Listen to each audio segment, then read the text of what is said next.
Local বাসের মধ্যে cigarette খাচ্ছি, হঠাৎ একটা সুন্দরী মেয়ে আমার সামনে এসে দাঁড়িয়ে বলল, মানে আমাকে বলছেন? আপনার হোকা টানার স্টাইলটা সেই। What the hookah? It is চোকা। যারা খায় ছ্যাঁকা তারা টানে হোকা। কি বলতে চাচ্ছেন আপনি? আমি বলতে চাইছি এটা একটা পাবলিক বাস, এখানে যে হোকা সিগারেট টানা নিষেধ তা জানেন না? আফারে কি কইব আর আমার দুঃখের কথা। সিগারেট মানে আপনার ভাষা, হোকা কি সাথে টানি? মনের দুঃখ কষ্টের নিবারণের জন্যই তো টানি। তা ছ্যাঁকাটা কি একটু বেশি খেয়ে ফেলেছেন নাকি? ওই সেরি, আমি ছ্যাঁকা খাইতে যাব কোন দুঃখে? কি বললেন আমায়? আপনি তো মানুষটা ভারী বেয়াদব। আফা গো আফা, মাইন্ড করেন কেন? বললাম না আমার মনে অনেক দুঃখ, তাই কি বলতে কি বলে ফেলেছি, কিছু মনে করবেন না। বুঝলাম। তা আপনার মনে এত কিসের কষ্ট বলা যাবে? আর কইেন না গো আফা, এই অবুঝ শিশু দুধের বাচ্চাকে আমার আম্মু জোর করেই বিয়ে দিতে চায়, তাই মনে অনেক দুঃখ। তা সেই দুধের বাচ্চাটা কে? কেন, আমাকে কি আপনার চোখে পড়ে না? কে আবার হবে?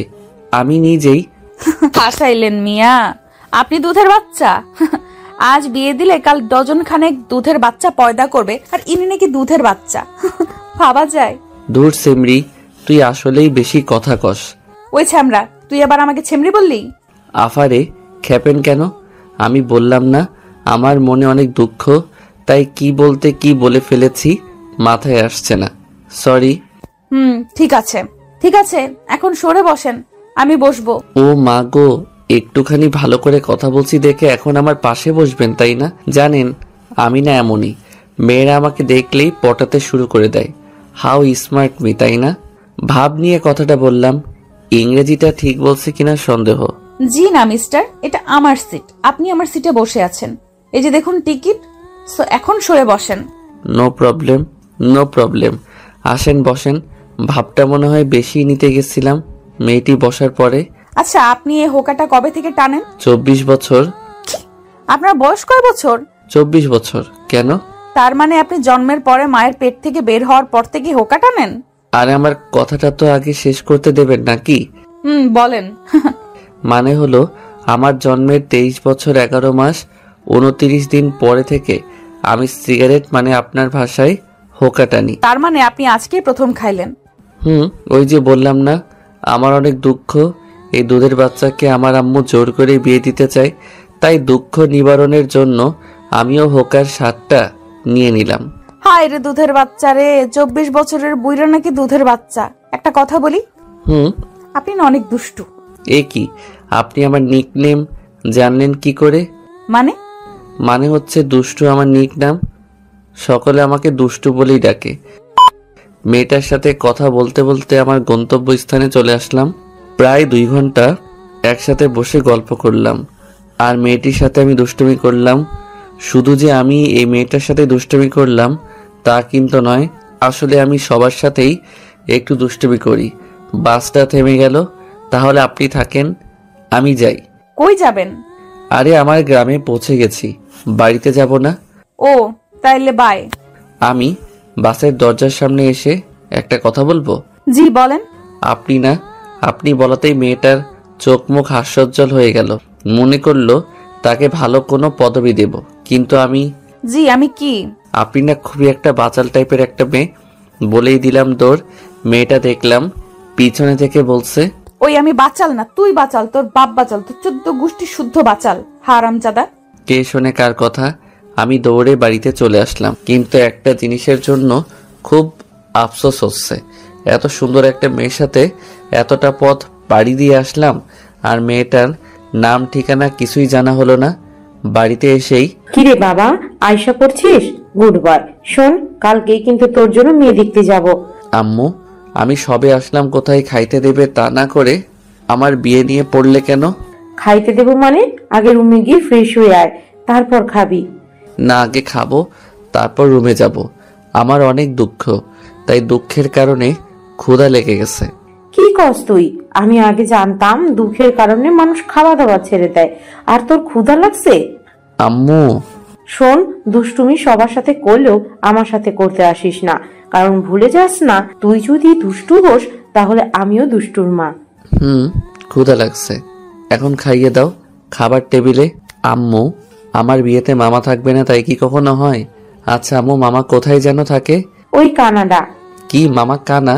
কি বলো, আগে তো জানতাম না যে মামা কানা। হারামজাদা, তোর মামা কানা হতে যাবে কেন? তোর মামা থাকে কানাডাতে। ও তাই বলো। আমি ভাবলাম মামাকে মনে হয় সত্যি সত্যি কানা বলছো। তোরে বললে এক কথায় তুই বুঝিস আরেক কথা। ভালোভাবে কোনো জিনিসটা বুঝোস? বুঝি না। এখন খাইয়ে দাও তো। তারপর আম্মু আমাকে খাইয়ে দিল। খাওয়া শেষ করে রুমে এসে ফ্রেশ হয়ে শুয়ে পড়লাম, কারণ বাড়িতে আসতে আসতেই সন্ধ্যা হয়ে গেছিল। সকালবেলা আর সব গল্পের মতন আমারও শরীরে পানি অনুভব করলাম। ভাবলাম এ কি, আমার ছাদটা আবার ফুটো হয়ে গেল নাকি? চোখ মেলে দেখি আম্মু হাতে বালতি নিয়ে দাঁড়িয়ে আছে। আম্মু, এই সকাল সকাল আমার ঘুম না ভাঙাইলে তোমার হচ্ছিল না তাই না? ঘুম তো ভাঙতেই হবে। আজ তোর জন্য মেয়ে দেখতে যাব না? তাড়াতাড়ি উঠে রেডি হয়ে নে, আমরা বের হব। তুমি কি আমার বিয়ে দেবার জন্য পাগল হয়ে গেলে নাকি? এই ভোরবেলা কেউ পাত্রী দেখতে যায় নাকি? ভোর পারলি কোথায় তুই? ঘড়ির দিকে তাকিয়ে দেখ কত বাজে। 9:30 বেজে উঠলো, আর উনি বলছেন এখন নাকি ভোরবেলা। আরে তাই তো। ধুর, তাহলে একটু আগে ডেকে দিবে না? আপনি হলেন লাট সাহেব, এত সকালে কি আর আপনার ঘুম ভাঙে? হারামজাদা, সেই কখন থেকে ডাকছি, ওঠার কোনো নামই নাই। আর উনি বলছেন তাকে নাকি ডাকি নাই। তাড়াতাড়ি উঠে ফ্রেশ হয়ে নে। তুমি না আমার সাথে কেমন ভাবে কথা বলো? একটু ভালোভাবে কথা বললে কি এমন হয়? তারপর উঠে ফ্রেশ হয়ে খাওয়া দাওয়া করে আম্মুর সাথে মেয়ে দেখতে চলে আসলাম। মেয়ের বাড়িতে বসে আছি, সামনে অনেক রকমের খাবার রাখা আছে। তার মধ্যে আমি একটা সিঙ্গারা হাতে নিয়ে খাইতে খাইতে মেয়ের মাকে বললাম, আন্টি, সিঙ্গারের ভিতরে যে পেঁয়াজগুলো দিয়েছেন ওগুলো গোল করে না কেটে যদি 3 কোণ করে কাটতেন তাহলে আরো সুস্বাদু লাগতো, আর অন্যরকম একটা টেস্ট চলে আসতো এর ভিতর। তারপর শরবত খেয়ে আন্টি শরবতটা কেমন যেন তেতো তেতো, মনে হয় অবাত্তি কাঁচা লেবু, তাই না? তবে এই শরবতের মধ্যে একটু গুড়ের সাথে চিনি বেশি করে মিশিয়ে দিলে ভালো হতো, খাইতে সেই লাগতো। আমি কথাটা বলে আম্মুর দিকে তাকালাম, দেখলাম আম্মু রাগী লোক নিয়ে আমার দিকে তাকিয়ে আছে। আর মেয়ের মা তো আমার কথা শুনে পুরাই আবুল হয়ে গেছে। পেঁয়াজ গোল করে কাটা আর 3 কোণ করে কাটাতেও সিঙ্গারার স্বাদ পাল্টে যায়, এ আবার কেমন কথা? মনে মনে মেয়ের মা, মানে আমার হবু শাশুড়ি মা, তুমি তো জানো না আমি কেমন ছেলে। আজ যদি আম্মু আমার পাশে না থাকতো তাহলে শুধু সিঙ্গারা আর শরবত না, তোমার সবগুলো খাবারের স্বাদ পাল্টে দিতাম। আম্মুর আমার দিকে রাগীভাবে তাকিয়ে থাকার জন্য আর কিছু বললাম না, তাই নিচের দিকে তাকিয়ে রইলাম। কিছুক্ষণ পরে মেয়েকে নিয়ে আসা হলো। তারপর মেয়েটি আমাকে দেখে বলে উঠল, আরে হোকাখোর আপনি! মেয়ের মুখের দিকে তাকাতেই শরবত গলায় ঠেকে বেশম খেলাম। আরে হোকাখোর আপনি! আপনি এখানে? আরে আমার দিকে এইভাবে তাকিয়ে আছেন কেন? চিনতে পারছেন না নাকি? আমাদের তো কালকে বাসের মধ্যে দেখা হলো, আপনি হোকা টানছিলেন। আপনার হোকা টানার স্টাইলটা কিন্তু সেই ছিল। একদমই মেয়েটা শুধু বলেই গেল। আমার মান ইজ্জত মনে হয় এবার সব পাটের খেতে চলে গেল রে। আম্মুর দিকে তাকিয়ে দেখি আম্মু একবার আমার দিকে তাকাচ্ছে, একবার মেয়েটার দিকে তাকাচ্ছে। তারপর আম্মু বলল, মা, তুমি এসব কি বলছো? কে হোকাখোর? আর তোমরা দুজন দুজনকে ছিল নাকি? আসলে আন্টি, আপনার ছিলেন না কালকে। আমি মেয়েটির কথা থামিয়ে বললাম, হ্যাঁ আম্মু, আমি ওনাকে চিনি তো, কাল বাসেই তো ওনার সাথে পরিচয় হলো। তা বুঝলাম, কিন্তু হোকাখোরটা কে? আমি কি, তুই হোকাখোর? আরে আম্মু, আমি ওনাকে ওই গল্পটা বলেছিলাম বাসের মধ্যে, হোকা টানার গল্প। তুমি আমায় ছোটবেলায় যে গল্পটা বলে ঘুম পাড়িয়ে দিতে না, সেই গল্পে উনাকে বলেছিলাম, ওই কথা বলছেন উনি। আমি তোকে হোকা টানার গল্প বলে কবে ঘুম পাড়িয়ে দিলাম? বাদ দাও তো, ছোটবেলায় তোমার হয়তো মনে নেই। আমি তোরে গল্প শুনাইলাম? আমার মনে নেই, আর তোর সে কথা মনে আছে? আমার ব্রেনটা যে সেই মেয়েটাকে উদ্দেশ্য করে, আর আপনিও না কোন জায়গায় কি বলতে হয় তাও জানেন না। আচ্ছা সরি। মেয়েটি তার আম্মুকে উদ্দেশ্য করে, আম্মু, আমি ওনার সাথে আলাদা কথা বলতে চাই। আচ্ছা যা, তোর রুমে নিয়ে গিয়ে কথা বল। মেয়েটি দাঁড়িয়ে গেল, তবু আমি বসে আছি, তাই আম্মু বলে উঠল, কিরে, তুই বসেই রইলি কেন? তারপর আমি উঠে মেয়েটির পিছনে পিছনে তার সাথে যেতে লাগলাম। মেয়েটি ঘরের মধ্যে ঢুকেই আমাকে এক টান মেরে ঘরের মধ্যে ঢুকিয়ে নিল। তারপর ঠাস করে দরজাটা আটকে দিল। ওই কি করছেন? এত জোরে কেউ দরজা লাগায় নাকি? চুপ শালা, আমার বাপের দরজা আমি যেভাবে কেন লাগাই, তাতে তোর বাপের কি? মাইয়া বলে কি? একেবারে আপনি থেকে তুই, তার সাথে শালা ফ্রি। তার ছেঁড়া নাকি বেটার? পাগল হয়ে গেলেন নাকি? কি বলেন এগুলা? আমি ঠিকই আছি। শালা সাহস কত! আমাকে কাল কি বলছিলি? আমায় মনে আছে? কি বলছিলাম? আমি বাচাল, তুই বাচাল, তোর গোষ্ঠীর সবাই বাচাল। আর একটু আগে কি বললি? আমি জায়গা অনুযায়ী কথা বলতে পারি না, তাই না? তার জন্য সরি। ঠিক আছে, এইবারের মতো মাফ করে দিলাম। আর এখন থেকে আমার সাথে এইভাবেই কথা বলবি, মনে থাকে যেন। সেমরি, আমাকে তুমি এখনো চেনো না। তোর বাড়িতে আসছি, এজন্য যা মন চাই তাই করছিস, তাই না? দিন আমারও আসবে। এই দিন না, আরো দিন আছে। এই দিন নিয়ে যাব সেই দিনের কাছে। এই তো গুড বয়। এখন বল, তুই বিয়ে করতে চাচ্ছিস না কেন? জিএফটিএফ আছে নাকি? আরে না, আমার মতো শিশু বাচ্চা ছেলে গপ কই বাপো। থাকলেও ভুলে যা, আমায় এখন বিয়ে করবি তো? না, আমি না বলাতে মেয়েটার টেবিলের ওপর থেকে একটা চাকু নিয়ে আমার গলায় ধরে। কি বললি কুত্তা, আরেকবার বল। আরে আরে, কি করছেন কি? গলায় লেগে যাবে তো। ছাড়ুন প্লিজ, ছাড়ুন। আমি এখনো বিয়ে করি নাই। লেগে গেলে আমার বউটা বিয়ের আগে বিধবা হয়ে যাবে। আমিও বিয়ের আগে বিধবা হতে চাই না। এখন বল, আমাকে তুই বিয়ে করবি কিনা? আমার গলায় ছুরিটা আরো একটু চাপ দিয়ে বলল, করব। এবার ছাড়ুন প্লিজ। এই তো গুড বয়। এখন নিচে চলো সোনা। আর আমাদের মধ্যে এই ঘরে যা হলো নিচের কেউ যেন জানতে না পারে। আমি এইগুলো এমনিতেই কাউকে জানাবো না। আমার সাথে এমন কেউ জীবনে করে নাই। আর তুই, আম্মু যদি এই কথাটা জানতে পারে তাহলে তো আমাকে খেপাতে খেপাতে শেষ করে দিবে। আমার মতো ছেলে একটা মেয়ের কাছে হেনস্থা হইছে ভাবা যায়? তারপর আমি দরজার কাছে আসতেই, ওই দাঁড়াও। আবার কি হলো? তোমার কপালে ঘাম জমে আছে, আসো মুছে দেই। আর আমার বরটার সাথে তো পরিচয়ই হলো না। তারপর মেয়েটি তার ওড়না দিয়ে আমার কপালের ঘাম অতি আদরে মুছে দিল। মেয়েদের মন বোঝা সত্যিই কঠিন। কিছুক্ষণ আগেও যেন এই মেয়েটা আমাকে তেলে বেগুনে ভেজে খাবে, আর এখন এই মেয়েটাই আমার ঘামগুলো মুছে দিচ্ছে। হায় রে মেয়েজাত, তোদের মন বোঝা সত্যি কঠিন। কি ভাবছো এত? আমরা কি পরিচিত হব না? না মানে আসলে কি আমতা আমতা করছো ওকে? আমি জান্নাতুল রিয়া, অনার্স প্রথম বর্ষ। তুমি আমাকে রিয়া বলেই ডাকতে পারো। আমি মোহাম্মদ আব্দুল আজিজ, সফটওয়্যার ইঞ্জিনিয়ার। আপনি আমাকে আজিজ বলেই ডাকতে পারেন। কেন, আমি দুষ্টু বলে ডাকলে কি সমস্যা আছে নাকি? আর তুমিও আমাকে তুমি করেই বলবে, ঠিক আছে? এখন নিচে চলো। তারপর আমি আবারও রিয়ার পিছনে পিছনে নিচে নেমে আসলাম। আম্মু আমার মুখের দিকে তাকিয়ে, কিরে মন মরা করে আছিস কেন? আসলে আন্টি, আমার ঘরের ফ্যানটা নষ্ট তো, তাই গরমে এমন হইছে। ও কিরে, বৌমাকে পছন্দ হয়েছে তোর? মাথা ঝাঁকিয়ে সকলে একসাথে বলল আলহামদুলিল্লাহ। তারপর বিয়ের দিন তারিখ ঠিক করে আমাদের বাড়িতে চলে আসলাম। রাত 11টায় ঘুমিয়ে আছি, হঠাৎ ফোনের শব্দে ঘুমটা ভেঙে গেল। অচেনা নাম্বার। এই সময় আবার কে ফোন দিল?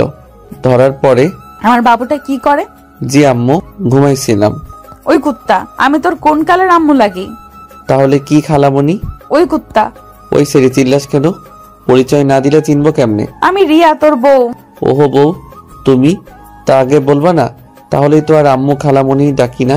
কিন্তু আমি বিয়ে করলাম কবে?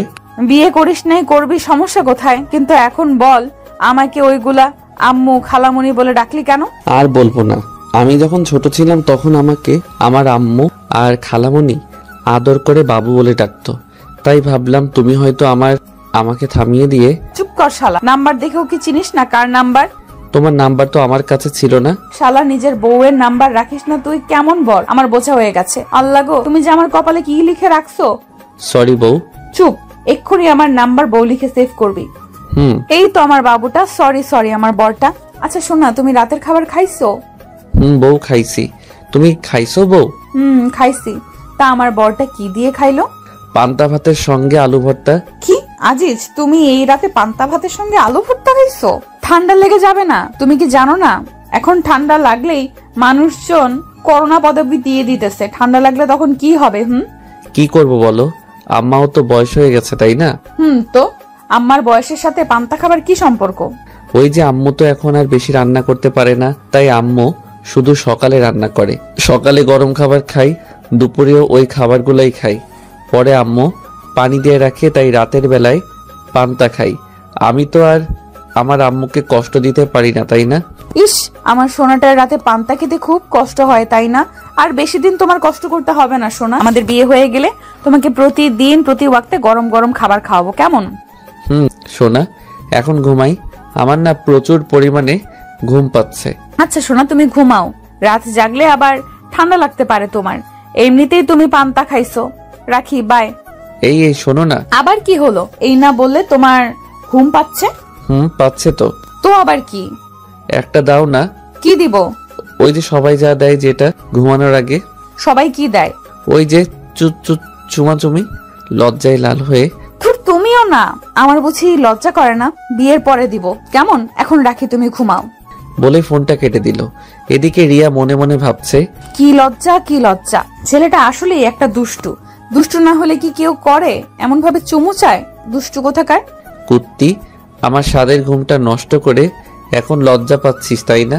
কত সুন্দর মুরগির মাংস দিয়ে ভাত খেয়ে ঘুম দিলাম, আর আমার ঘুমের 12টা বাজাইয়া দিল। সকালে ফজরের নামাজ পড়ে আবারও ঘুমিয়ে আছি। সকাল 8টা। ওই ছেড়া, উঠ। আর কতক্ষণ ঘুমাবি? উঠতে হবে না নাকি? সারাদিন খালি ফোন টিপা আর ঘুম পাড়া, তাছাড়া কি তোর আর কোনো কাজ নাই নাকি? এ কি আম্মু, হঠাৎ আমার সাথে এমন ভাবে কথা বলছে কেন? অন্যদিন তো ভালোভাবেই ডেকে দেয়, আজ আবার কি হলো? কি হলো, চেঁচাচ্ছ কেন? ও, আমি এখন চেঁচাচ্ছি? আমি এখন কথা বললেই তো তোর চেঁচামেচি মনে হয় তাই না? ধুর আম্মু, কি বলো এগুলো? কি হয়েছে তোমার? আমার কিছু হয় নাই। টেবিলের উপর খাবার রাখা আছে, ফ্রেশ হয়ে তাড়াতাড়ি খেয়ে নে। বলেই আম্মু চলে গেল। বুঝি না বাপু, এদের কখন কি হয়। ধুর, ভাল লাগে না। তারপর উঠে ফ্রেশ হয়ে নিচে খেতে চলে আসলাম। আম্মু, খাইয়ে দাও। তোর কি হাত নেই নাকি? নিজে খাইতে পারছিস না? প্লেটের নিচে খাবার রাখা আছে, খেয়ে নে।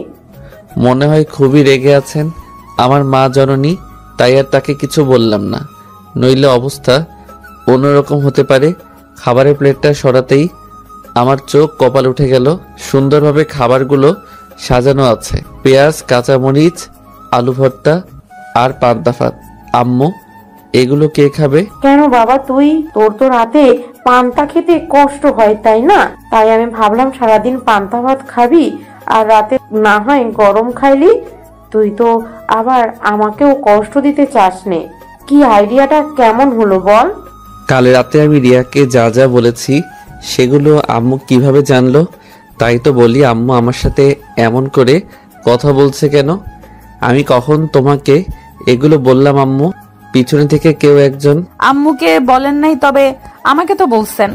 আমি পিছনে তাকিয়ে দেখি রিয়া দাঁড়িয়ে আছে। এই মেয়ে এত সকালে আমাদের বাড়িতে কি করে? রিয়া, তুমি এত সকালে আমাদের বাড়িতে? আমি তোমার কথা রাতে বিশ্বাস করে ভাবলাম এখন থেকে যখন সময় পাই তখনই আম্মুকে এসে হেল্প করব। আর পরে আম্মুর কাছ থেকে জানতে পারলাম তুমি রাতে আমাকে যা যা বলেছো সবগুলাই মিথ্যা। শালা চিটার। কি বলো? আম্মু আছে তো। আর আম্মু, আমি পান্তা খাইতে পারবো না। কি বললো? তুমি খাইতে পারবে না তাই না? দাঁড়াও, আমি তোমাকে খাইয়ে দিতেছি। খাইয়ে দিতে হবে না তোমাকে, আমি খাবোই না। কি বললি? তুই খাবি না তাই না? ছুরি আনবো? আম্মু গো। আম্মু আমার কথা শুনে মুখে একটা ভেঙচি কেটে চলে গেল, আর আমি পড়ে রইলাম এই ঝগড়ুটে মেয়ের কাছে। রিয়া আমার কাছে এসে বসে। দেখি দেখি, হা করো শোনা। বাচ্চাদের মতো। না না, আমি খাবো না। তুই হা করবি নাকি ছুরিটা গলায় ধরবো? তুই পচা, তোমার কাছে আমি খাবো না। পচা মেয়ে, যাও বলছি, যাও বাচ্চাদের মতো করে।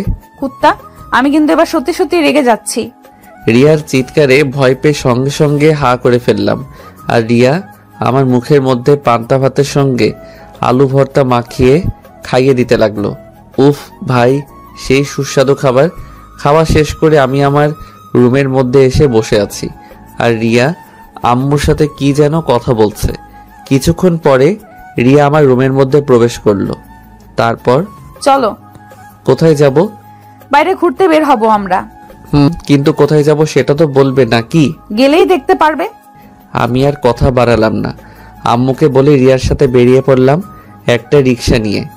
কিছু সময় পরে রিক্সাটা একটা রেস্টুরেন্টের সামনে থামলো। তারপর ভিতরে ঢুকে যা হলো আর যা দেখলাম তার জন্য মোটেও প্রস্তুত ছিলাম না। হবু বউয়ের সাথে ঘুরতে বেরিয়েছি। হবু বউ আমাকে নিয়ে একটা রেস্টুরেন্টের মধ্যে প্রবেশ করলো। রেস্টুরেন্টের মধ্যে ঢুকতেই একদল মেয়ে আমাদের সামনে এক প্রকার দৌড়ে চলে আসলো।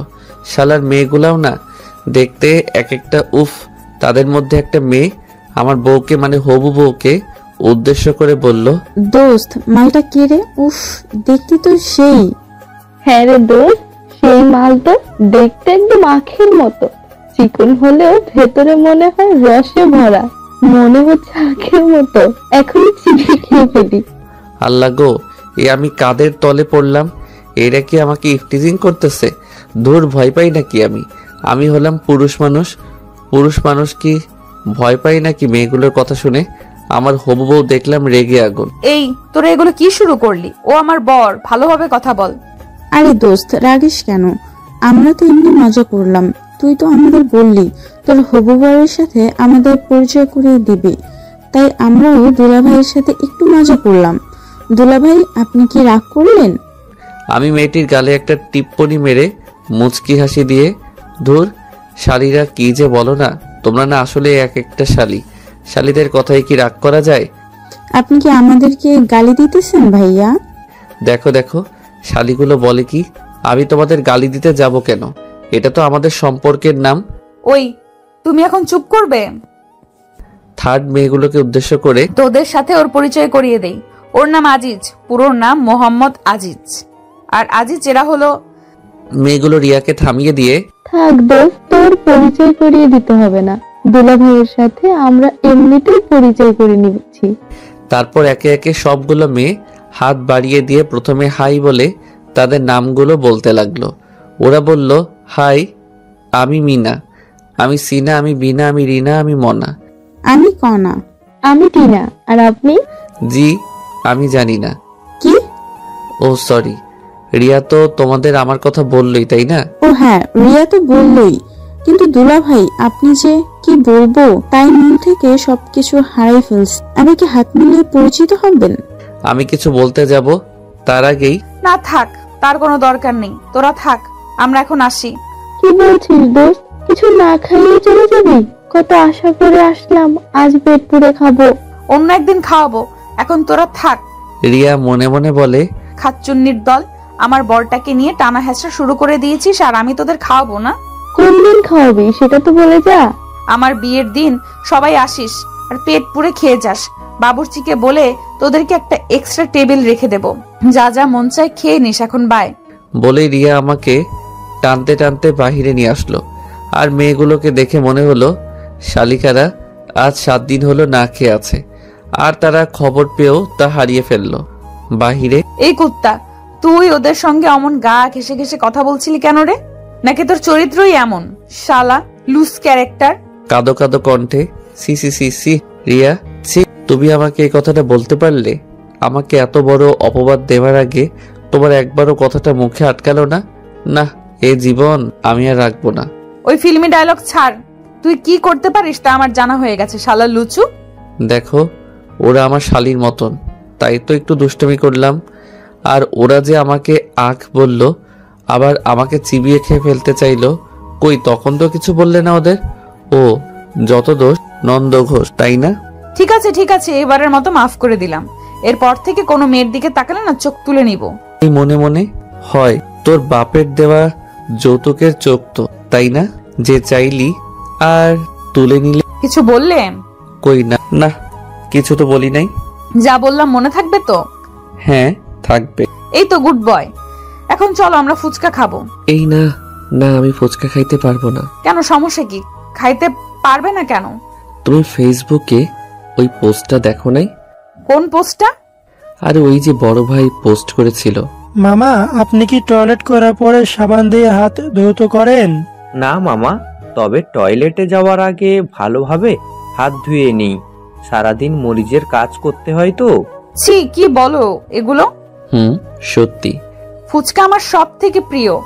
তাহলে তুমি খাও, কিন্তু আমি খাইতে পারবো না। তাহলে থাক, তুমি না খাইলে আমিও খাবো না, পরে একদিন খাবো। এখন তাহলে আমাকে বাড়িতে নামিয়ে দিয়ে আসো। আচ্ছা চলো, রিয়াদের বাড়ির সামনে তাহলে আমি এখন আসি, কেমন? আমাদের বাড়িতে আসো, পরে যাও। আম্মু, বাড়িতে একা আছে, যেতে হবে। আর তাছাড়া সারা জীবন তো পড়েই আছে তোমাদের বাড়ি যাওয়া আশা করার জন্য, তাই না? সত্যি সত্যি চলে যাব? তাহলে আমাদের বাড়িতে আসো। না, যাব না। তুমি বরং আমাকে একটা দিয়ে দাও, আমি চলে যাই। তুমি কি পাগল নাকি এই রাস্তার মধ্যে? আচ্ছা বাবা, আচ্ছা, লাগবে না তোমার বিয়ের পরেই দিব বাসর ঘরে গিয়ে। তুমি যাও, তারপর আমি যাব। পাগল একটা আমার। বলেই ভিতরে চলে গেল। আর তারপর আমিও আমাদের বাড়িতে চলে আসলাম। রাতে খাওয়া দাওয়া করে রুমে আসলাম। তারপর রিয়াকে ফোন দিলাম, কিন্তু এ কি, রিয়ার ফোনটা ব্যস্ত দেখাচ্ছে কেন? এত রাতে রিয়া কার সাথে কথা বলে? অনেকবার ফোন দিলাম, কিন্তু ওই একই কথা, ব্যস্ত আর ব্যস্ত। তাই আমিও আর ফোন টোন দিলাম না, ঘুমিয়ে পড়লাম। রাত প্রায় 12টা ছুঁই ছুঁই।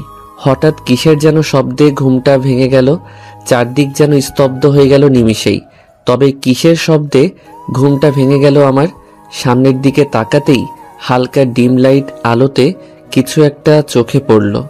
এ মা, দুইজন মহিলা দাঁড়িয়ে আছে। আমার রুমে দুজন মহিলা কিভাবে থাকতে পারে? এ বাড়িতে তো শুধু আমি আর আম্মু ছাড়া আর কেউ থাকে না।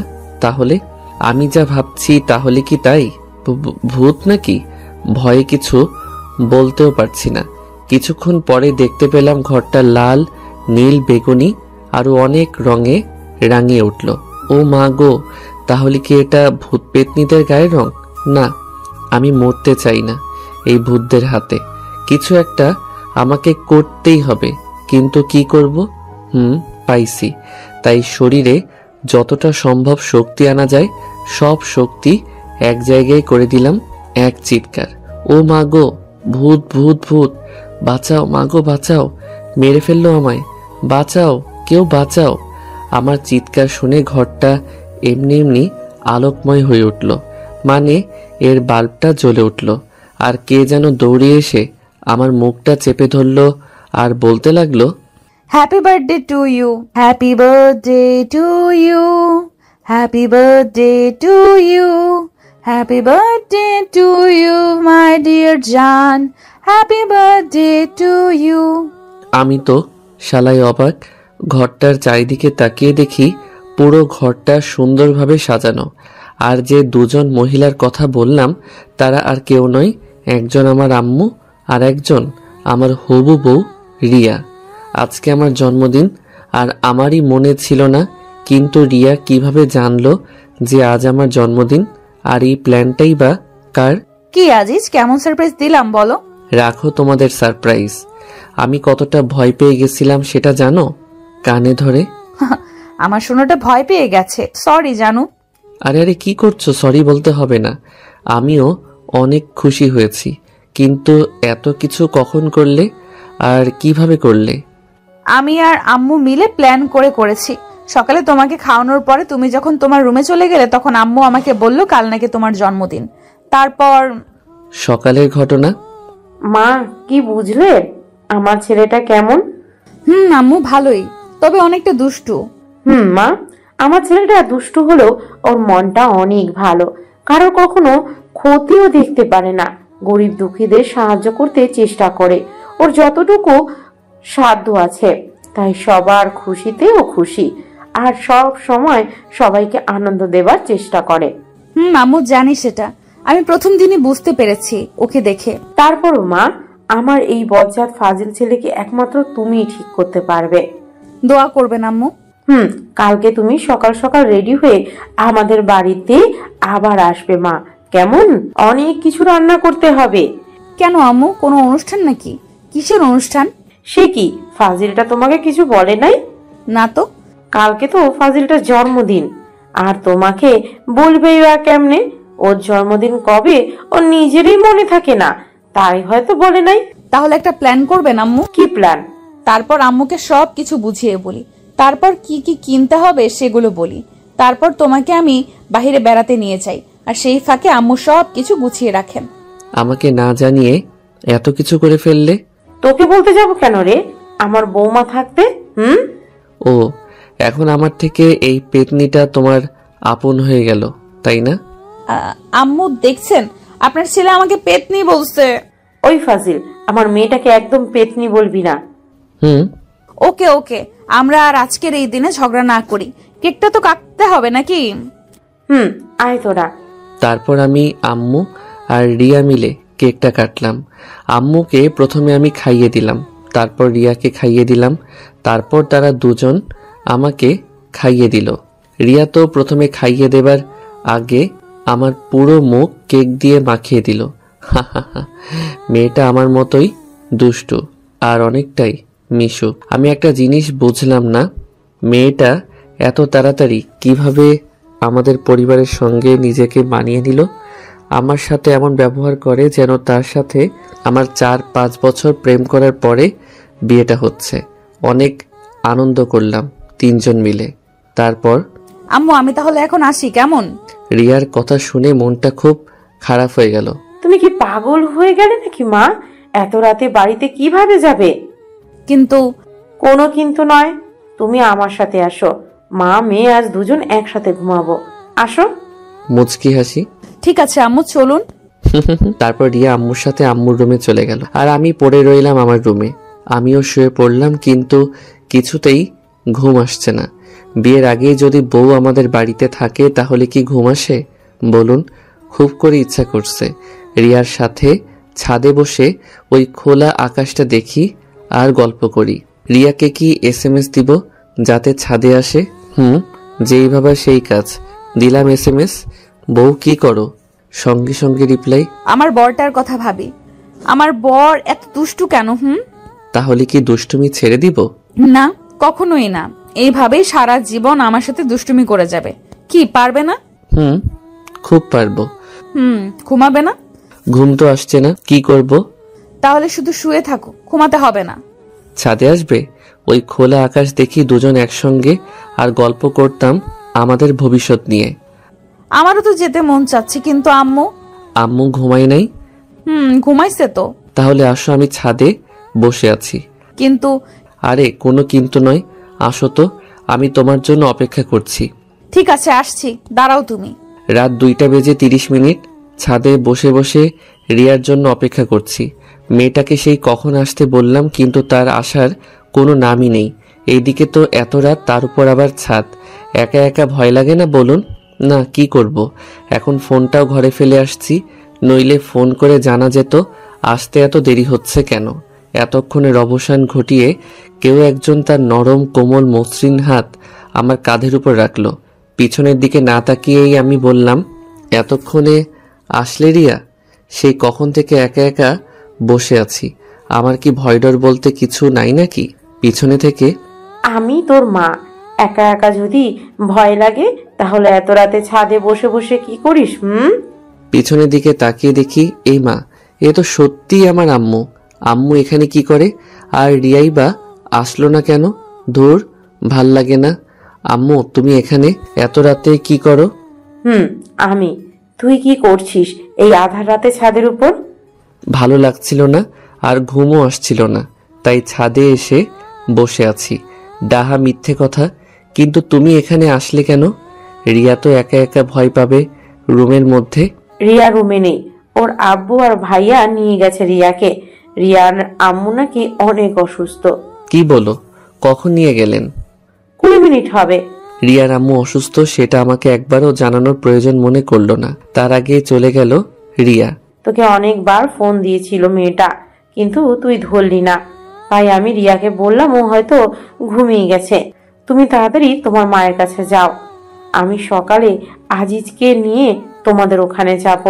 আর রিয়া যাবার কিছুক্ষণ পরে আবার আমাকে ফোন দিয়ে জানালো তুই নাকি ছাদে একা একা বসে আছিস, তাই আমি তোকে নিতে এলাম। ও শালার শাশুড়ি অসুস্থ হবার আর টাইম পেল না। যেই ভাবলাম তার মেয়ের সাথে একটু সুখ দুঃখের আলাপ করব, অমনি তার অসুস্থ হতে হবে।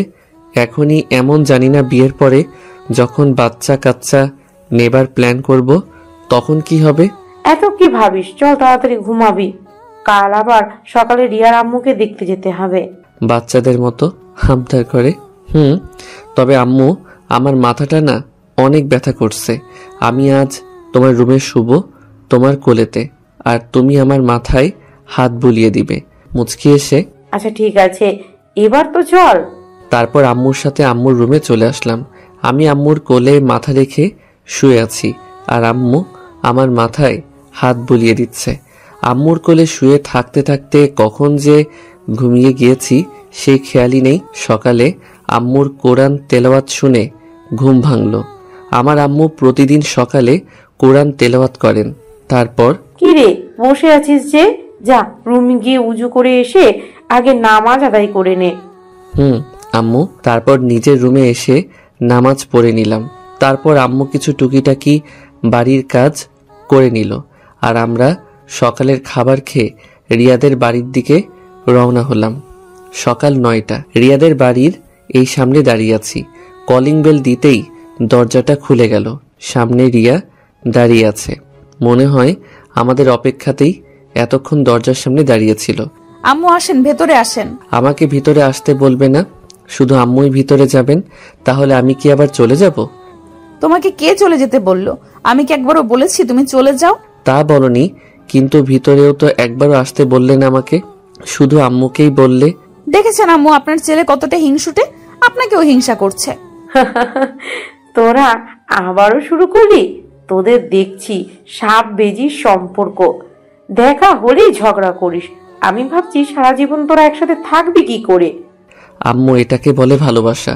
ও তুমি বুঝবে না, তাই না রিয়া? আমার কথা শুনে মনে হলো মেয়েটা লজ্জা পেয়েছে। মরে যাই মরে যাই, কি লজ্জা কি লজ্জা। তুই আর ভালো হইলি না। রিয়া মা, চল তো, তোর আম্মুর রুমে নিয়ে চল আমাকে। আম্মু আসেন, আর আপনিও আসেন। চলেন। তারপর রিয়ার আম্মু আপুর রুমে চলে আসলাম, আর দেখলাম একটা সেরি মানে আমার শাশুমা চিত হয়ে শুয়ে আছেন। আসসালামু আলাইকুম আপা, এখন কেমন আছেন? রিয়ার আম্মু আমাদের দিকে তাকিয়ে, ওয়ালাইকুম আসসালাম আপা, এখন ভালো। পুরো কথা বলতে না দিয়ে আমি দৌড়ে শাশুমার কাছে গিয়ে, আম্মা গো, আপনার কি হয়েছে আম্মা? একবার শুধু বলেন আম্মা, আপনার এই অবস্থার জন্য কে দায়ী আম্মা? আপনার এমন হাল আমার দেখতে হবে আমার এই চোখ দুটো দিয়ে, তা আমি মানতে পারছি না গো আম্মা। এটা দেখার আগে আমার চোখ অন্ধ হলো না কেন গো আম্মা? হায় আল্লাহ, কি বলতে কি বলে ফেললাম। আল্লাহ, তুমি আমার এই দোয়াটা তুলে নাও আল্লাহ। আমি এখনো বিয়ে করি নাই, আর আমি কানা হতে চাই না গো আল্লাহ, মাফ করে দেন আল্লাহ। তারপরে কথাগুলো বলে রিয়ার দিকে তাকালাম, দেখলাম মেয়েটা একদম ইমোশনাল হয়ে পড়েছে। রিয়া আমার দিকে ছলো ছলো চোখে তাকিয়ে আছে। রিয়া ভাবছে আমি তার মাকে কতটা সম্মান করি, ভালোবাসি।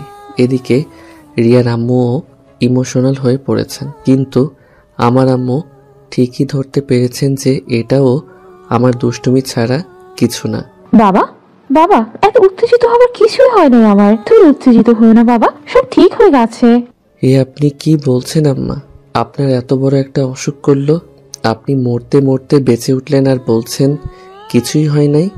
আমার কথা শুনে সবাই আমার দিকে অবাকের উপর অবাক দৃষ্টিতে তাকালো। আজিজ, এগুলো কি বলছো তুমি? উনি মরতে যাবেন কেন? রিয়া মামুনি, তুমি ওকে নিয়ে তোমার রুমে যাও তো, তোমার আম্মুর সাথে আমার কিছু কথা আছে। ঠিক আছে আম্মু। তারপর রিয়ার সাথে আমি ওর রুমে চলে আসলাম। রিয়ার রুমে ঢুকতেই ও দরজাটা বন্ধ করে দিয়ে দৌড়ে এসে আমাকে জড়িয়ে ধরে হাউমাউ করে কান্না করে দিল। রিয়ার কাণ্ড দেখে তো আমি অবাক। এই মেয়েটার আবার কি হলো? আমার সোনাটার আবার কি হলো? কাঁদছো কেন এভাবে জানো? আজিজ, তুমি আমাদের পরিবারকে নিয়ে এতটা ভাবো, তুমি সত্যি অনেক ভালো আজিজ। আই লাভ ইউ সোনা, I love you so much. বাহ, এইটুকুতে এত কিছু? সামান্য একটু কান্না করার জন্য এত সম্মান পেলাম, ভাবতেই কেমন নিজেকে গর্বিত মনে হচ্ছে নিজের উপর। আই লাভ ইউ টু জানু। এবার তো আমাকে ছাড়ো, জামাটা তো ভিজে গেল। না, ছাড়বো না। এখন তোমার ওই গোলাপি রঙের ঠোঁট দুটো আমার দখলে নিয়ে নিব। বলি রিয়া ওর মিষ্টি ঠোঁট দুটো আমার ঠোঁটের সাথে মিলিয়ে দিল। কতক্ষণ যে এভাবে ছিলাম তার কোনো ঠিক নেই।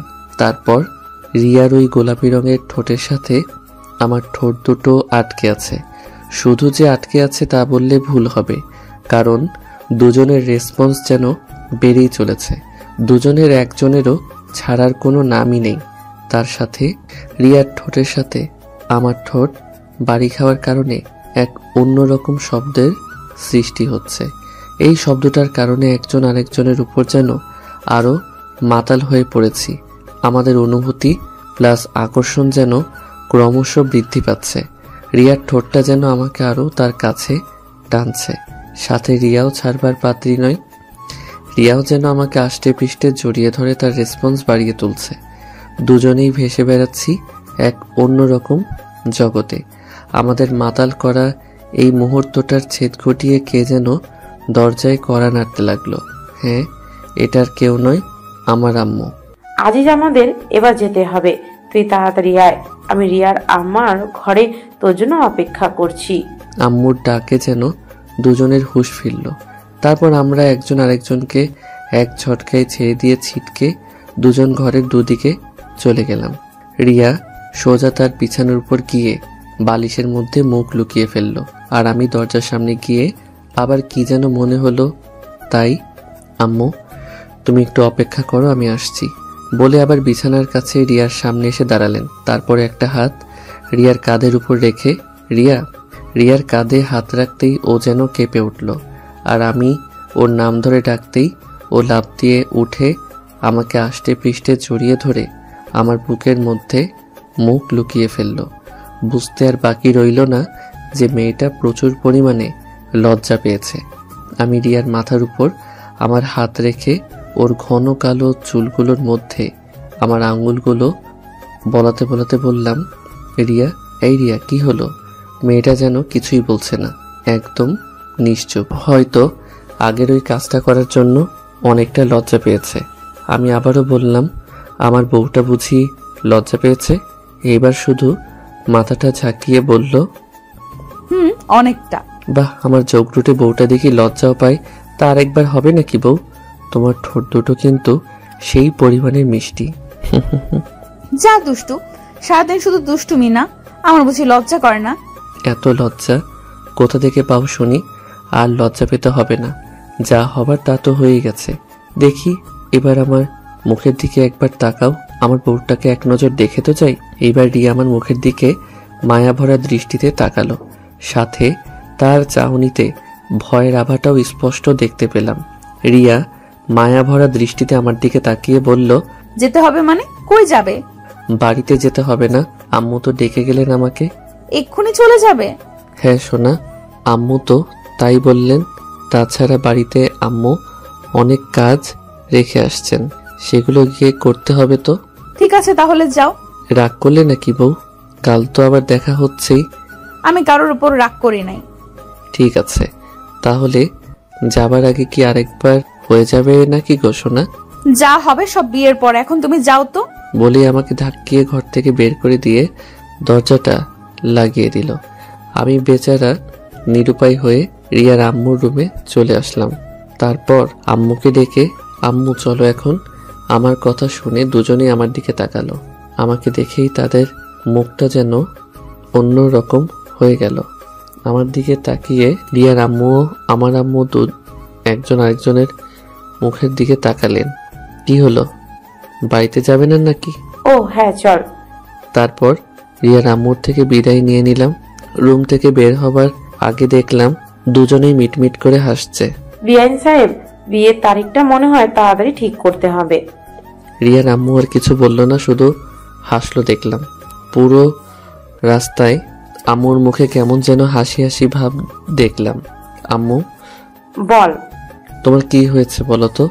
এইভাবে হাসছো কেন? কই হাসছি? আমার কিছু তো হয় নাই।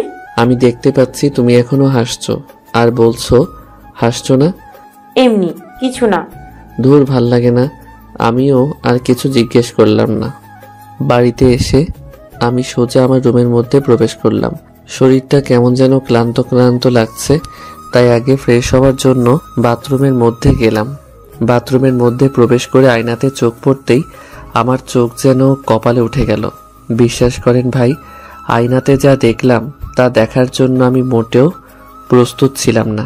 কারণ আমার ঠোঁট দুটো একদম লাল হয়ে আছে। তার মানে হলো রিয়ার ঠোঁটে লিপস্টিক আমার ঠোঁটে গেলে আছে। এই জন্যে আম্মু ওইভাবে হাসছিল। এইবার নিজের উপর নিজেরই কেমন যেন লাগছে। লজ্জায় নাকি ভয়ে বুকটা ধুকপুক শুরু হয়ে গেল।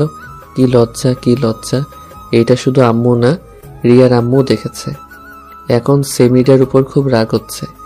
সেরি বের হওয়ার আগে তাহলে একবার বলবি না যে আমার ঠোঁটে লিপস্টিকের দাগ রয়েছে? আর কিছু না ভেবে ফ্রেশ হয়ে রুমে চলে আসলাম। দরজাটা আটকিয়ে শুয়ে আছি আর ভাবছি আম্মুর সামনে এখন কিভাবে যাব। এর আগে তো কখনো এমন পরিস্থিতিতে পড়ি নাই। আর ঠিক তখনই জীবনে অনেক রকমের দুষ্টুমি করেছি, কিন্তু লজ্জা কি জিনিস তা কখনোই বুঝতে পারিনি বা বুঝে ওঠা হয়নি। কিন্তু আর আজ কি থেকে কি হয়ে গেল, তার জন্য এখন লজ্জায় বাইরে বের হতেই মন চাচ্ছে না। তাই দরজা জানালা সব বন্ধ করে যেই শুতে যাব অমনি ফোনটা বেজে উঠল। ফোনের স্ক্রিনের দিকে তাকিয়ে দেখি রিয়ার নাম্বারটা জলজল করে ভাসছে। এই সেমরিটা এখন আবার ফোন দিল কেন? ইচ্ছে না থাকা সত্ত্বেও ফোনটা রিসিভ করলাম। সোনা, তোমার জন্য সুখবর আছে। সুখবর? সোনা, সুখবর। সুখবর? তার মানে তুমি কি মা হতে চলেছ? দিলে তো মুডটা বিগড়ে। মা হওয়া ছাড়া কি আর কোনো সুখবর হয় না নাকি? সব সময় তোমার মনের মধ্যে এগুলোই চলে নাকি? ধুর, কি যে বলো না তুমি। আমার মাথাটা ঠিক নেই, তাই উল্টো পাল্টা বলে ফেলেছি। কেন, কি হয়েছে আবার তোমার? আগে তুমি বলো কি সুখবর দিবা। গেস করো। ওই সেরি ভঙ্গিমা না করে তুই কি বলবি? কি হয়েছে? কি বললা তুমি? আমি তোমার সাথে ভঙ্গিমা করছি? রিয়া, রিয়া শোনা কাঁদে না। আচ্ছা বাবা, আমি সরি। এবার তো বলো কি বলবে। লজ্জা জড়িত কণ্ঠে। ইস, আমার লজ্জা করে, আমি বলতে পারবো না। তুই মাফ কর মা, কি হয়েছে বললে বল, না বললে নাই। আমি ফোনটা রাখলাম। মনে মনে শালার এমনিতে আসি এক চিন্তায়, আর এইদিকে এর ন্যাকামি ভালো লাগে বলুন। এই ফোনটা রাখবে না প্লিজ, আমি বলছি কি হয়েছে। হ্যাঁ বলো, কি খবর দিবা? লজ্জা জড়িত কণ্ঠে। সত্যি বলতে হবে? সে তো মহা মুশকিলে পড়লাম। তুই কি বলবি, কি হয়েছে বল। বলবো? এইবার সত্যি সত্যি কেঁদে দিলাম। ও মোর খোদাই, কোন পাগলের তালে ফেললে আমারে। রিয়া শোনা, তোর কিছু বলতে হবে না রে। গাধি, তুই এইবার আমাকে মাফ কর। আফু, বলছি তুমি মা হবে আর আমি বাবা হব। একদমই কথাটা বলল রিয়া। আমি মা হব আর রিয়া বাবা হবে? এ কেমন কথা? এইবার দুঃখে আমার হাসি পাচ্ছে। কথাটা শুনে কিছুক্ষণের জন্য স্তব্ধ হয়ে গেলাম। আমি মা হব কিভাবে? আর যদি মা হইও তাহলে নর্মালে তো জীবনেও কিছু হওয়ার সম্ভাবনা নাই, সিজার ছাড়া। আর সিজার করতে গেলে তো ভাবতেই গা শিংড়ে উঠছে। রিয়া গো, ও রিয়া শোনা, তুমি এগুলো কি বলছো? আমি মা হব মানে? ও সরি, খুব এক্সাইটেড মুডে ছিলাম তো, তাই উল্টো করে বলে ফেলেছি। আসলে আমি বলতে চাইছি আমি মা হব আর তুমি বাবা। উফ, এইবার যেন প্রাণটা এলো। এখন নিজেকে পুরুষ মানুষ লাগছে, কিন্তু তারপরও খটকা একটা রয়েই গেল। আমাদের তো এখনো বিয়েই হয় নাই, আর তার সাথে আমাদের এখনো ফিজিক্যালি কোনো কিছু হয় নাই। তাহলে আমি বাবা কেমনে হব? তুমি এগুলো কি বলছো রিয়া? আমি বাবা কেমনে হব? আমাদের তো এখনো বিয়েই হলো না। এখন না হলে কি হবে? 2 বছর পরে তো হবে নাকি? তুমি এগুলো কি বলছো? আমি কিন্তু কিছুই বুঝতে পারতেছি না। তুমি কি বলতে চাও সহজ করে বলবে প্লিজ? আসলে কিছুক্ষণ আগে আমার শাশুড়ি মা আমার মাকে ফোন করেছিল। তাতে কি হয়েছে? আম্মু বলল সামনের সপ্তাহের 33 তারিখে নাকি আমাদের বিয়ে, তারপর বাসরাত, আর তারপরে তুমি বাবা আর আমি মা। ও এই কথা? তাই এই কথাটা সরাসরি বললেই তো পারতে। এত ঘুরাইতে হবে কেন? তোমরা মেয়েরা এমন কেন বলো তো? সোজাসুজি একটা কথাও কি তোমরা বলতে পারো না?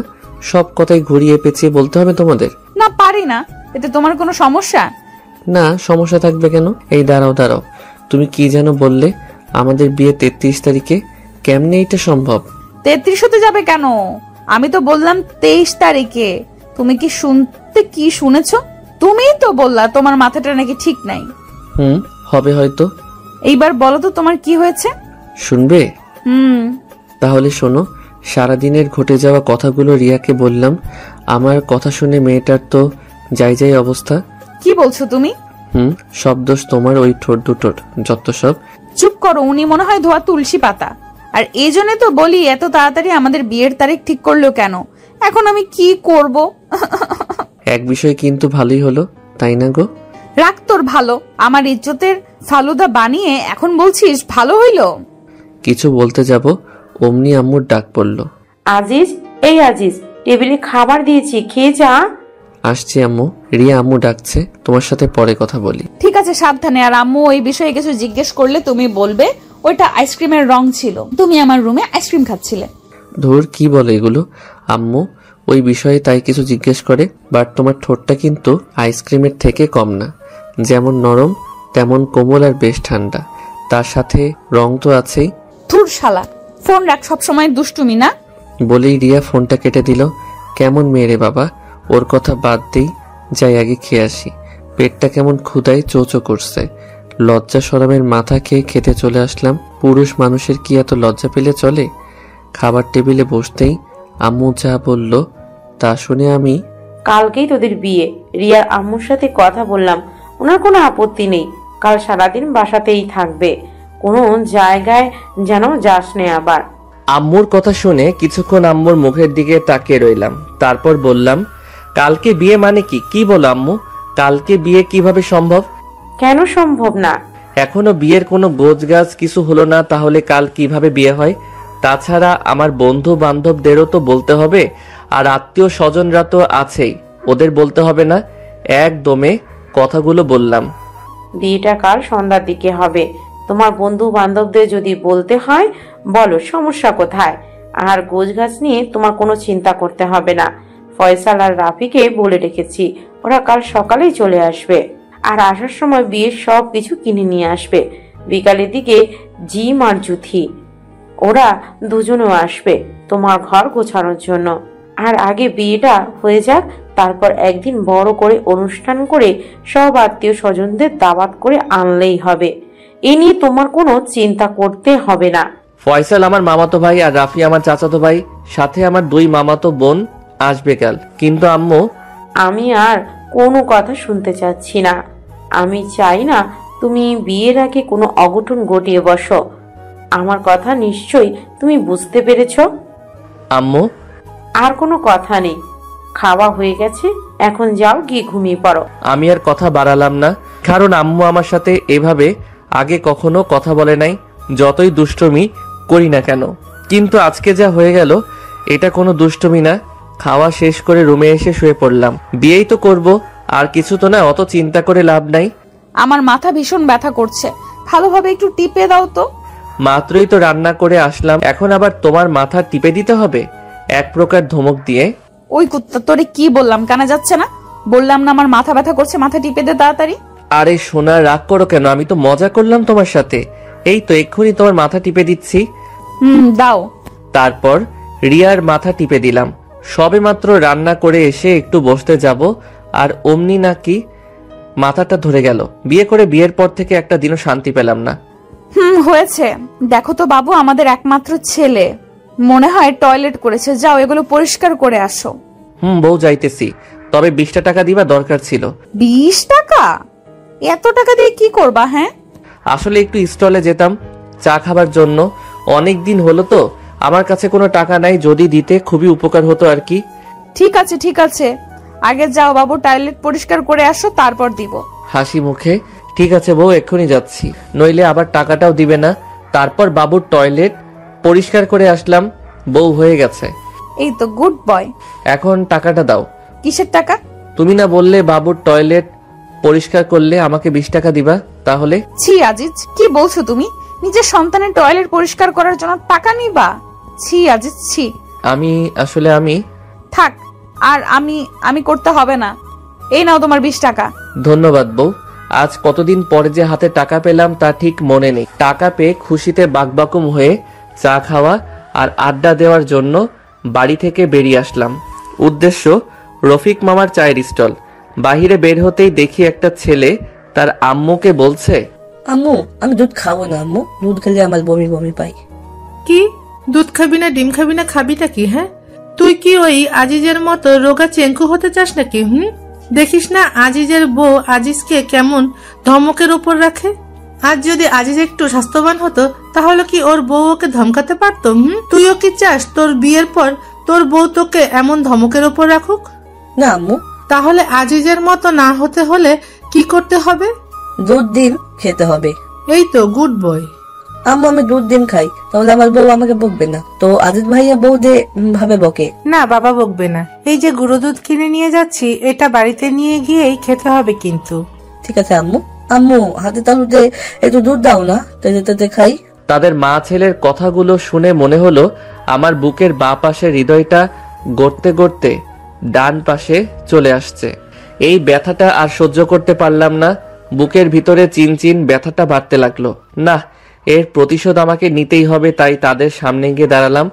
আমাকে দেখে এই ছেলেটা, আম্মু দেখো, যে ভাইয়াটা প্রতিদিন তোর বলে থাকতে মাল খাই না, সে ভাইয়াটা, ভাইয়া ভাইয়া একটা অটোগ্রাফ দিন না, আসুন আমরা একটা সেলফি তুলি। এতক্ষণ যা হলো তা মুখ বুজে সহ্য করা গেল, কিন্তু এই কথাটা নিতে পারলাম না। আমি একটু চিকন বলে কি সবাই আমাকে নিয়ে উপহাস করবে নাকি? বউ আমাকে দিয়ে রান্না করাবে, টয়লেট পরিষ্কার করবে নাকি? ঘরের বউ কথায় কথায় বকবে, ঝাড়ির উপর রাখবে নাকি? বউ বকলে এক কথা, কিন্তু বাহিরের লোক, তাও আবার একটা পিচ্ছি। না, আর নিতে পারলাম না। জোরে একটা চিৎকার করে ছেলে ও ছেলের মাকে দিলাম একটা একটা করে, আর বলতে লাগলাম, না না না, তোদেরকে আমি ছাড়বো না। দিলাম মা ও ছেলেকে আচ্ছা মতো। ছেলের নাকের উপর মেরে নাকটা ফাটিয়ে দিলাম। নাক দিয়ে ঝিমঝুম করে রক্ত পড়তে লাগলো। ছেলের মা তা দেখে আমার চুলের মুঠো ধরে আগালে এগালে ওগালে দিতে লাগলো। হঠাৎ চোখের উপর মনে হয় রক্ত পড়তে লাগলো। রক্তটা মুছে চোখটা খুলে তাকিয়ে যা দেখলাম, বিশ্বাস করেন ভাই, তা দেখার জন্য আমি মোটেও প্রস্তুত ছিলাম না। চোখটা খুলে তাকিয়ে দেখি মা আর ওই ছেলেটা নেই।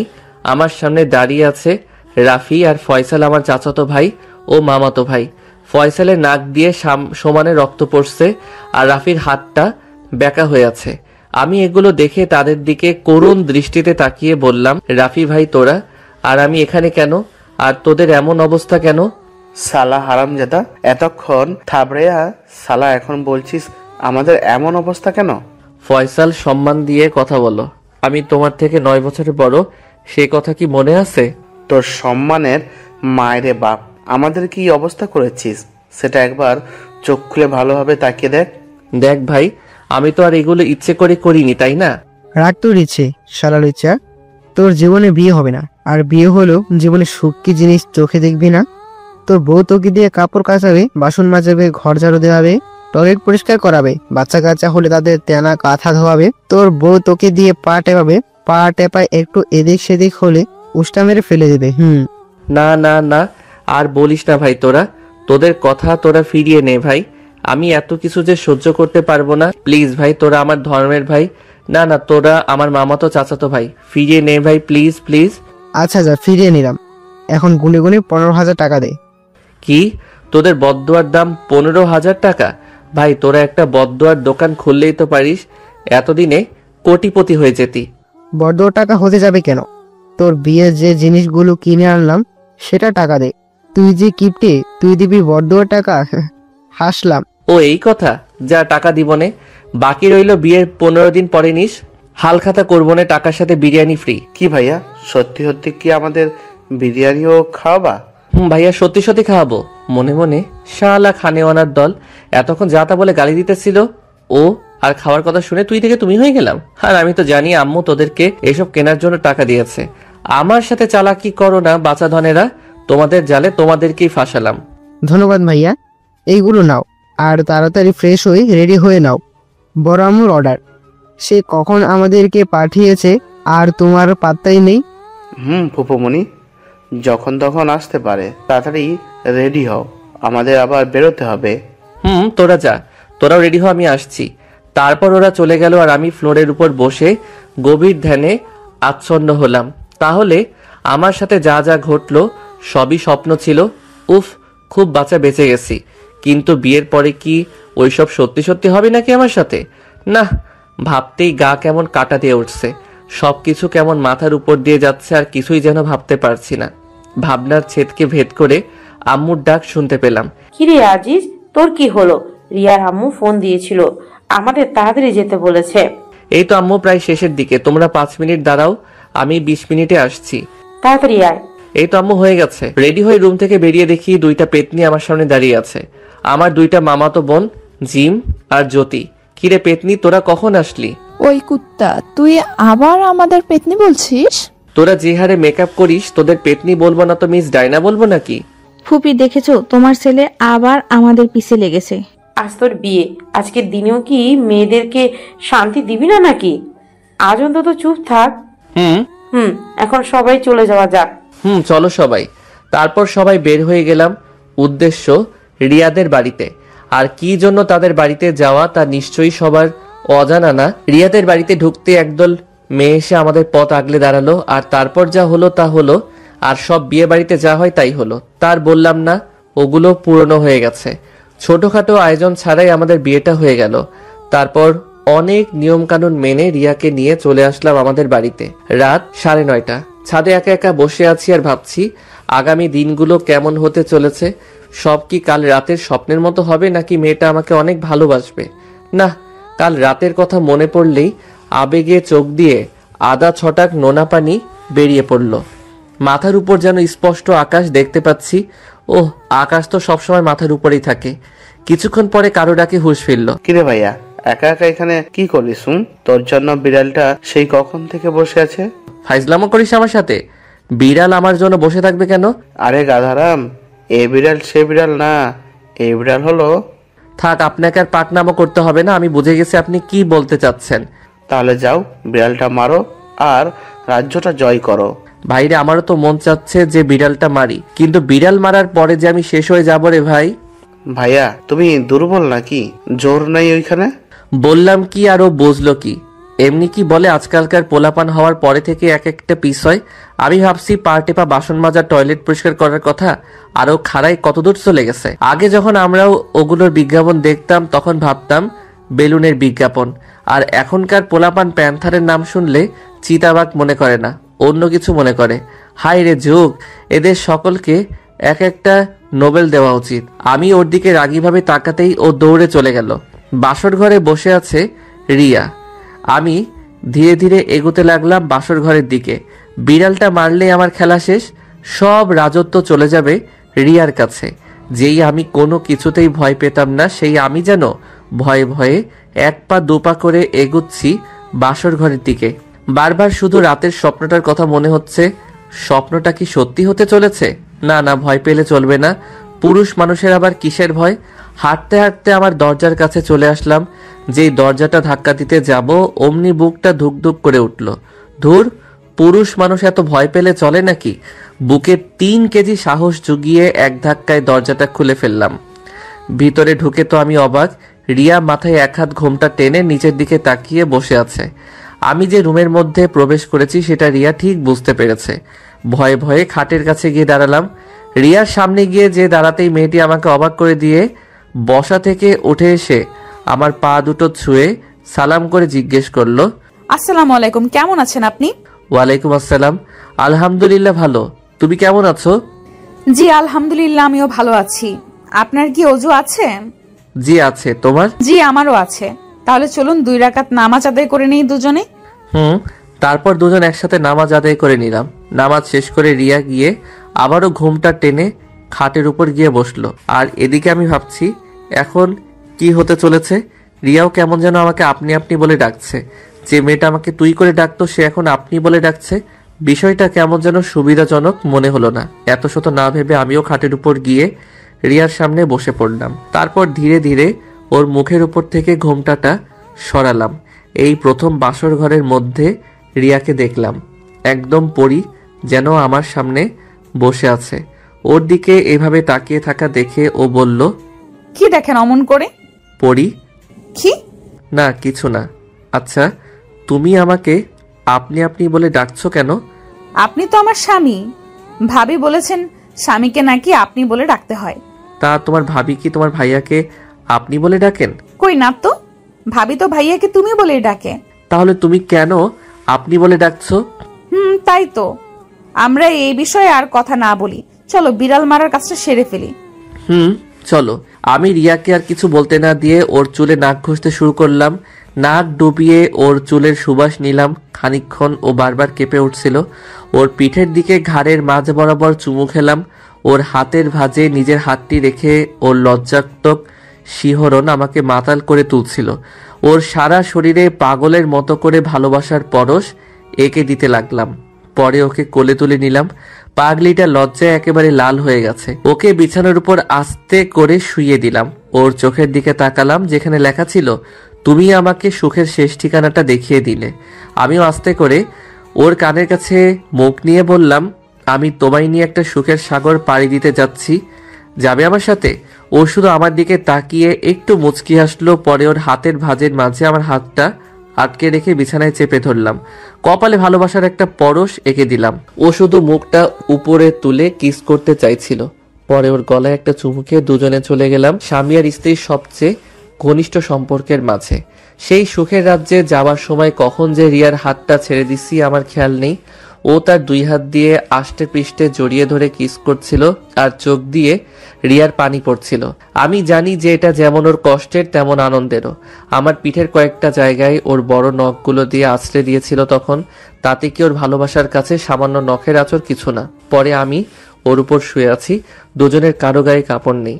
একটা বিছানা চাদরটাই আমাদের আবরণী ছিল। এক অজানা সুখের সাগর থেকে যেন দুজন ঘুরে আসলাম। 5 বছর পর আমাদের একটা ফুটফুটে মেয়ে হয়েছে। ওর নাম রেখেছি আলিয়া। মেয়েটা খুব ঝোঁকডুটে, একদম ওর আম্মুর মতো দুষ্টু বটে, ঠিক আমার মতো। যেমন দুষ্টুমি করে ঠিক তেমনই ঝগড়া করে, তবে আমার সাথে অতটা ঝগড়া করে না, রিয়ার সাথে বেশি সময় ঝগড়া করে। মা মেয়ের ঝগড়া দেখিয়া সেই লেভেলের হাসি, একদম প্রাণ খুলে হাসি। আম্মু আমুতি তোলো। দেখছিস না কি করছি? রান্না করছি, দেখতে পাচ্ছিস না? আম্মু তুমি আমারে বকো কেন? তুমি তো পতা। আমি তো পচাই। এই বাড়িতে তো শুধু তুই আর তোর আব্বু ভালো, তাই না? আপু তো ভালোই। আপু আমাকে ততলে টিনে দেয়। মামনি, তোমার আম্মু অনেক পচা, তাই না? আম্মু পতা। আমি পচা না, ঠিক আছে? দেখা যাবে কে পচা আর কে ভালো। রাতে দুইজনের একজনকেও আমার কাছে শুতে দিব না, তখন যেন এই পচা আম্মু আর পচা বউটার কাছে না আসা হয়। এই দেখছো মামনি, তোমার আম্মুর কি রাগ দেখছো? একটু দুষ্টমিও করা যাবে না তোমার আম্মুর সাথে? করা তো যাবেই না। আব্বু আম্মু আমালে একটা ভাই এনে দাও না, আমি ওলটাতে তেলবো। ঠিক আছে মামনি, এনে দিব। ওই রিয়া, চলো না আলিয়ার জন্য একটা ভাই নিয়ে আসি। আজি, তোমার সবসময় শুধু দুষ্টুমি, তাই না? দুষ্টু ছেলে কোথাকার। বউ, এই দুষ্ট ছেলে দুষ্টমি আজ রাতে আবার তোমাকে দেখাবো, কেমন? আমিও দেখতে চাই তুমি কেমন দুষ্টু, জানো? অনুমতি যখন পেয়ে গেলাম তাহলে আর চিন্তা কিসের। আমিও রাতের অপেক্ষায় বসে আছি আমার মেয়ের ভাইকে আনার জন্য। আপনারা এখন আসতে পারেন, আমার লজ্জা করে। ধন্যবাদ।